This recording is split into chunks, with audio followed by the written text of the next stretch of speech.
Covid-19, Flash Radiologie, je suis avec Jean-Noël Ravet de Kediag. Radiologie, le JT. Kediag, c'est une plateforme de compte-rendu standardisé, c'est ça Jean-Noël? Oui, c'est une plateforme de compte-rendu standardisé qu'on peut même appeler structurée, mais qui n'est pas qu'une plateforme de compte-rendu, c'est aussi une plateforme d'intelligence collective, c'est-à-dire Alors, on va y revenir après. On va y revenir après sur l'intelligence collective, mais d'abord, montrez-nous comment ça marche, et puis ensuite on reviendra justement sur ce concept d'intelligence collective qui nous intéresse beaucoup en cette période de Covid-19. Oui, alors précisément pour gérer la crise Covid-19, on a créé une déclinaison restreinte de l'application uniquement au Covid-19 qu'on met à disposition de tous les radiologues français et internes qui vont être en première ligne pour suivre les scanners du Covid-19. Donc, on appelle ça une algue, c'est-à-dire un raisonnement arborescent, mais très concrètement, quand je clique, qu'est-ce qui se passe? J'arrive dans une application où j'ai modélisé mon raisonnement dans les onglets que vous voyez ici en haut, indications techniques Covid et conclusion. Et donc, en fait, il suffit tout simplement que je clique si j'ai, par exemple, une suspicion d'infection Covid-19 qui existe depuis, mettons, 3 jours, chez un patient qui présente des symptômes respiratoires fébriles avec un peu de désaturation et puis une CRP élevée, on va renseigner la technique. Par exemple, on va faire un scanner sans injection avec 150 de PDL et une bonne qualité d'examen. Et je vais arriver dans le cœur du logiciel qui permet sur cette partie Covid de faire un compte rendu en quelques clics. Soit je n'ai pas d'anomalie Covid et en 3 clics, j'ai fait mon compte rendu. Soit j'ai une anomalie Covid, typiquement sous-pleurale des territoires, mettons, postérieurs, qui va correspondre à un foyer de dépoli avec des réticulations et pourquoi pas des condensations nodulaires. Et bien, de la même façon, vous voyez, je fais le compte rendu en 3 clics. Après, j'ai plus qu'à conclure. On va réduire un tout petit peu voilà, que vous voyez tout le compte rendu ici. Par exemple, on a un aspect ici évocateur de Covid, d'étendue minime.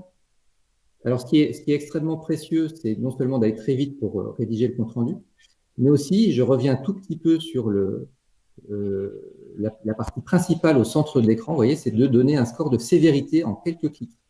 Pour chaque lobe, on va pouvoir préciser si l'étendue est de moins de 25%, de 25 à 50%, de 50 à 75%, voilà, ou plus de 75%, pardon, et ça va nous permettre d'emblée qualifier le nombre de lobes atteints et de pouvoir aussi définir une gravité à l'étendue des lésions pulmonaires.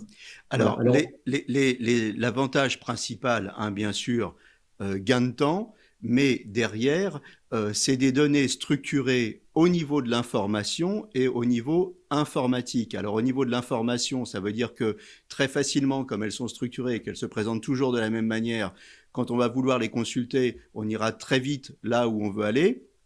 Mais au niveau Oui, informatique, ça veut dire que ces données, elles sont immédiatement exploitables aussi, c'est ça?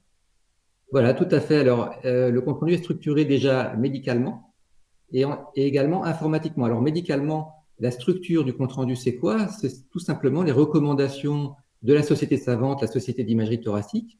Et vous voyez, on a contextualisé les recommandations de la Société savante et le compte rendu qui est résultant correspond tout simplement au compte rendu type qui a été émis par la Société d'imagerie thoracique. Donc, ça permet de normaliser déjà le compte-rendu sur un état de l'art médical et de pouvoir l'actualiser en temps réel. Donc ça, c'est pour la structure médicale. Et puis la structure informatique, en fait, je vous la montre, c'est-à-dire que chaque compte-rendu que vous avez ici, en fait, vous voyez, par exemple, le mot bilatéral, ici, dans le compte-rendu, il est rangé dans une table et donc il est directement requêtable informatiquement. Et voyez donc ce qu'on peut produire, c'est tout simplement un export de type Excel de tous les patients anonymisés qui sont passés entre les mains du radiologue qui a fait le compte rendu. On ne collecte absolument aucune donnée côté patient puisque on ne clique que sur des termes techniques médicaux en fait, mais chaque terme technique médical qu'on va utiliser, vous voyez, correspond à une variable avec euh, un rangement dans une table qui permet d'en faire une exploitation statistique temps réel à l'ensemble de l'échelle des patients qui passent par la plateforme et donc des centres qui nous les adressent. Là, typiquement, on va pouvoir restituer. Donc l'intérêt, pour résumer les choses, l'intérêt en période de crise, c'est de l'open data qui va être à disposition des médecins, à disposition des chercheurs. C'est une plateforme qui est pair à pair. C'est cela. Aujourd'hui, le CHU de Toulouse l'utilise déjà. Qu'est-ce qu'on peut faire, qu'est-ce qu'on doit faire si on veut l'utiliser? Comment on vous contacte?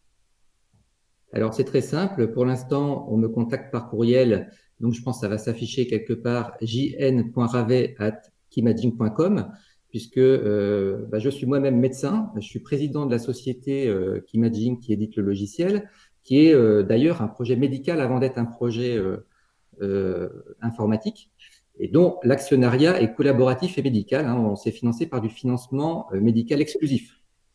Donc, c'est quand même très important à souligner. Tous ceux qui veulent l'utiliser aujourd'hui, en période de crise, tous ceux qui veulent l'utiliser, c'est gratuit pour eux. Donc, c'est gratuit, mais c'est par cooptation, parce que c'est ça le propre du pair à pair. Le pair à pair, c'est évidemment médical d'une part, et puis c'est du pair à pair informatique, puisque on va utiliser aussi l'informatique pour déployer l'application en mode réseau. Donc, je vérifie tout simplement pour des raisons de sécurité que nous distribuons des identifiants nominatifs individuels à des gens qui sont bien médecins. Donc, on leur demande leur nom, prénom, RPPS. Ils nous donnent ensuite le courriel parce que ça sert pour l'identifiant et puis c'est tout. Pour les internes, il suffit d'être coopté par un des seniors qui est déjà sur l'appli.